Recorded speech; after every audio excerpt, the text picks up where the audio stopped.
ओम नमः शिवाय। शिवजी सदा सहाय। ओम नमः शिवाय। गुरुजी सदा सहाय। ओम नमः शिवाय। शिवजी सदा सहाय। ओम नमः शिवाय। गुरुजी सदा सहाय। श्री शिव महापुराण द्वितीय रुद्र संहिता अध्याय 33 तृतीय पार्वती खंड। अध्याय 33 अनरण्य राजा की कथा। ब्रह्मा जी बोले, नारद जी, अनरण्य राजा की बात सुनकर हिमालय पूछने लगे, महर्षि अनरण्य राजा की पूरी कथा सुनाइए। वशिष्ठ जी कहने लगे, पर्वतराज इंद्रास्वर्णी नामक 14वां मनु हुआ है। उसी के वंश में राजा अनरण्य हुए हैं। वह भगवान शंकर के प्रिय भक्त थे। 7 द्वीपों पर इनका राज्य था। इन्होंने ही अपने कुल में भृगु जी को आचार्य बनाकर 100 यज्ञ किए।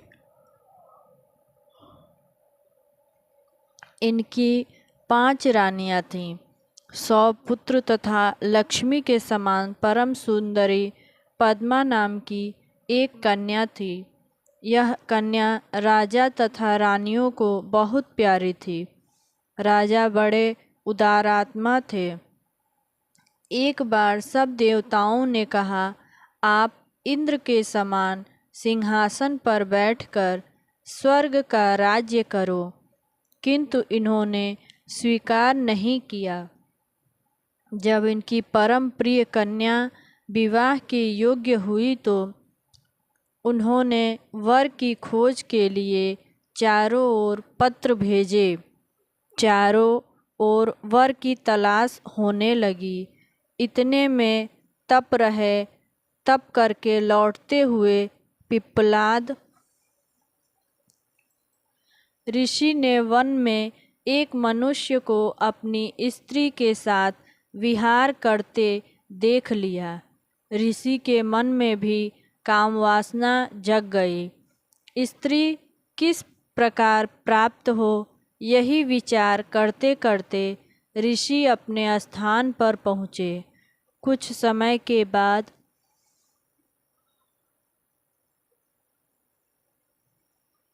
एक दिन पिप्पलाद पुष्पभद्रा नामक नदी पर स्नान करने गए। वहाँ अनरण्य की परम सुंदरी कन्या भी आई हुई थी। उसकी सुंदरता देखकर वे मोहित हो गए। ऋषि ने कन्या के आसपास खड़े हुए मनुष्यों से उसका परिचय पूछा। उन लोगों ने कहा, अनरण्य राजा की पद्मा नाम की कन्या है। इसका आपका मन इस पर मुग्ध हो गया है क्या? जाकर राजा से मांग क्यों नहीं लेते? इस प्रकार के हास्य युक्त वचन सुनकर मुनि लज्जित हो गए और अपने दिल में उसे पाने की इच्छा कर ली। इसके बाद स्नान, नित्य कर्म, शिव पूजन आदि करके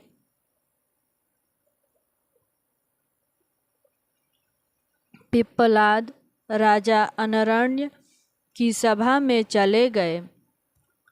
राजा ने मुनि को देखकर प्रणाम किया और विधिवत पूजन करके उनको आसन पर बिठाया। ऋषि से सेवा पूछी। ऋषि ने राजा से उसकी कन्या की याचना की। इतना सुनकर वह राजा चुप हो गए।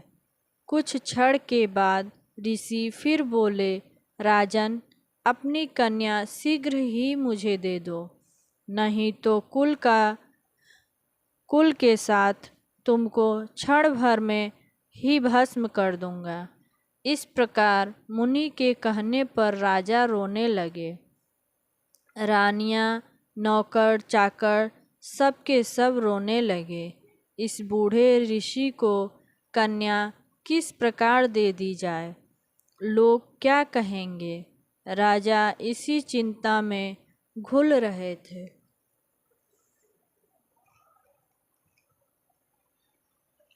उसी समय राजपुरोहित तथा राजगुरु वहाँ आ गए। राजा ने रोते रोते उस ऋषि का वृतांत सुनाया। पुरोहित तथा गुरु विचार कर राजा से बोले, हे राजन, आपकी कन्या का किसी के साथ विवाह तो करना ही है, फिर इसके साथ ही विवाह क्यों न कर दो, जिसमें आपके कुल की रक्षा हो जाए। इस प्रकार ब्राह्मण द्वारा कुल का विनाश हो जाना अच्छा नहीं। इस प्रकार पुरोहित एवं गुरु के वचन सुनकर बुद्धिमान राजा ने अपने कुल की रक्षा के लिए अपने कन्या को वस्त्र आभूषण से अलंकृत करके मुनि को अर्पण कर दिया। मुनि ने भी विधि पूर्वक पद्मा के साथ विवाह करके अत्यंत प्रसन्न होकर राजा से विदा लेकर अपने स्थान को गए। इस शोक में राजा राजपाट छोड़कर वन में चले गए और रानी भी वन में चली गई। पति तथा कन्या का स्मरण करके रानी की मृत्यु हो गई। इधर घर में भी परिवार, नौकर चाकर राजा के बिना दुखित हुए। राजा अनरण्य ने वन में जाकर तप करके भगवान शंकर को प्रसन्न किया और शिवलोक को प्राप्त हो गए। अनरण्य राजा के बड़े पुत्र कीर्तिमान राज्य करने लगे। वशिष्ठ जी ने कहा, हिमालय राज, इस प्रकार अनरण्य राजा ने अपनी कन्या को देकर अपने कुल, धन आदि सबकी रक्षा कर ली। इसलिए अब तुम भी अपने कन्या शिव को अर्पण करके सब देवताओं को अधीन कर लो। अध्याय 34 पद्मा पिप्पलाद की कथा। ब्रह्मा जी बोले, नारद जी, हिमालय अनरण्य की कथा सुनकर कहने लगे, मुनिवर, आपने बहुत सुंदर कथा सुनाई। अब कृपा करके पिप्पलाद की कथा सुनावें। पद्मा के साथ विवाह कर ऋषि ने कहाँ निवास किया और क्या किया? वशिष्ठ जी बोले, पर्वतराज, वह पिप्पलाद अत्यंत वृद्ध थे, कमर झुक गई थी, कांप कांप कर चलते थे। इस प्रकार बूढ़े मुनि पद्मा के साथ विवाह करके अपनी कुटिया पर निवास करने लगे। वह पद्मा साक्षात लक्ष्मी थी। अपने पति को साक्षात विष्णु समझकर उसकी सेवा पूजा करने लगी। एक दिन पद्मा स्वर्णदा नामक नदी पर स्नान करने गई। उसकी परीक्षा लेने के लिए स्वयं धर्मराज वहां आए। उन्होंने राजाओं जैसे सुंदर रूप धारण किया हुआ था। वस्त्र आभूषण से शोभायमान नवयुवक कामदेव के समान लग रहे थे। रथ पर बैठे हुए थे। उस पद्मा के भाव जानने के लिए मार्ग में ही उससे कहने लगे, सुंदरी, तुम तो राजरानी बनने के योग्य हो, बूढ़े पिप्पलाद के योग्य तो नहीं हो। यह बूढ़ा कब तक जिएगा जो मौत के घाट पर बैठा है? इसी कारण इस बूढ़े को त्याग कर मेरे साथ चली चलो, मैं तुम्हें हृदय की रानी बनाऊंगा। इस प्रकार कहकर राजकुमार बने हुए धर्मराज रथ से उतरे और पद्मा को पकड़ने के लिए तैयार हो गए। तब तो पद्मा थोड़ा हट कर क्रोध में आकर कहने लगी, अरे ओ पापी, दूर हट, मेरे शरीर का स्पर्श मत करना, नहीं तो शीघ्र ही नष्ट हो जाएगा। तुम कामदेव से अंधे होकर मेरा पतिव्रत धर्म नष्ट करना चाहते हो।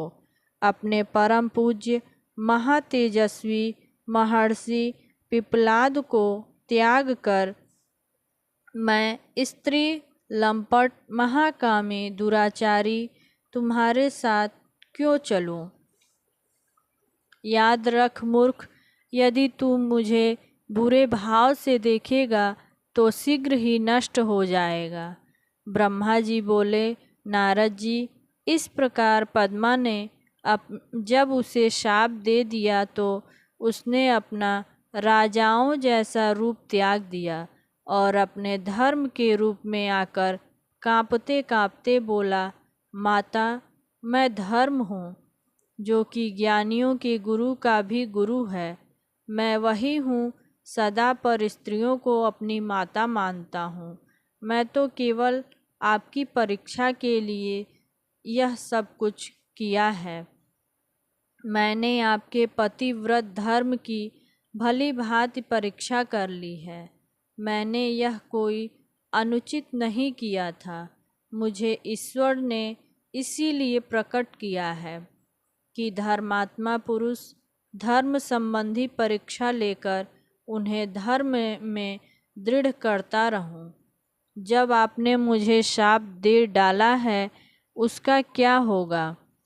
नारद जी, धर्मराज इतना कहकर पद्मा के पतिव्रत धर्म से प्रसन्न होकर चुपचाप खड़े हो गए।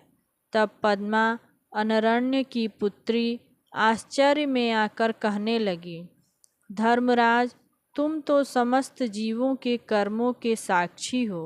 मेरी परीक्षा के लिए ढोंग क्यों रचा? अब इसमें मेरा क्या वश है? मैं आपको शाप तो दे चुकी, मेरा शाप अन्यथा तो नहीं हो सकता।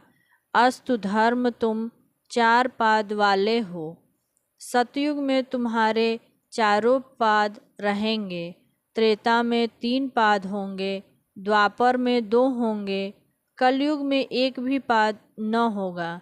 फिर सतयुग लगने पर चारों पाद पहले की तरह हो जाएंगे। नारद पतिव्रता के वचन सुनकर धर्म प्रसन्न होकर बोला, पतिव्रता पद्मा, तुम धन्य हो।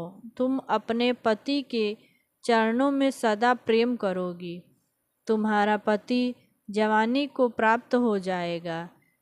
उसकी जवानी स्थिर रहेगी। मार्कंडेय के समान बड़ी आयु वाला, कुबेर के समान धनी, इंद्र जैसा वैभववान सुंदर स्वरूप वाला धर्मात्मा रतिशर होगा। आपके पति द्वारा 10 पुत्र होंगे, वे भी गुणवान तथा दीर्घायु होंगे। वशिष्ठ बोले, इस प्रकार धर्म से वर पाकर पद्मा प्रसन्न होती हुई अपने पति को अपने धाम को चली गई।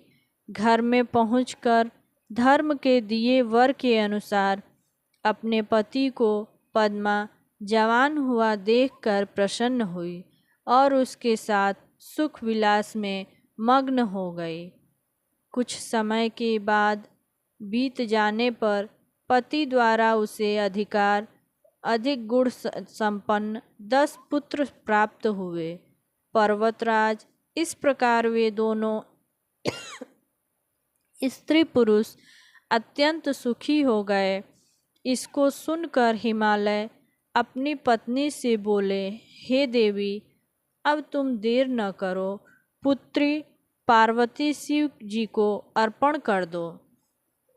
अध्याय 35। सप्तऋषियों का शिव के पास आगमन। ब्रह्मा जी बोले, नारद जी, इस प्रकार हिमालय को कथा सुनाकर वशिष्ठ जी चुप हो गए। तब हिमालय बोले, ऋषिगणों, अब मेरा संशय मिट गया है। मेरी धन संपत्ति, स्त्री, कुल, कुलत्र, कन्या एवं मेरा शरीर भी भगवान शंकर को अर्पण है। मैं अपनी पुत्री पार्वती को वस्त्राभूषण से अलंकृत करके भगवान शंकर को देने के लिए तैयार हूँ। मेरा संकल्प दृढ़ हो गया है। यह सुनकर सप्तऋषि कहने लगे, पर्वतराज, धन्य हो, तुम तो यही कहेंगे कि भगवान शंकर भिखारी है। हम तो यही कहेंगे कि भगवान शंकर भिखारी है और आप दाता हो। उन्हें अपनी पार्वती रूपी भिक्षा अवश्य दें।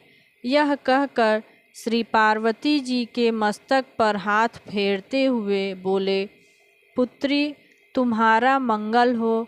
यह कहकर पुष्प फल आदि देकर आशीर्वाद देने लगे। इधर अरुंधति ने भगवान शंकर के गुणों से मैना को मोहित करके लोक रीति के अनुसार हल्दी रोरी आदि से पत्थर पूजन मार्जन आदि कराकर 4 दिन के बाद लग्न भी धरा दी। इसके बाद अत्यंत आनंद के साथ सातों ऋषि अरुंधति के साथ भगवान शंकर के पास चले गए। उसके पास पहुंचकर शुभ वृतांत सुनाया और कहा कि हमने हिमालय को धर्म शास्त्रों के वचन सुनाकर समझा दिया है। वह अपनी पुत्री आपको समर्पण कर रहा है। आप विवाह की तैयारी करें। ओम नमः शिवाय। शिवजी सदा सहाय। ओम नमः शिवाय। गुरुजी सदा सहाय। ओम नमः शिवाय। शिवजी सदा सहाय। ओम नमः शिवाय। गुरुजी सदा सहाय।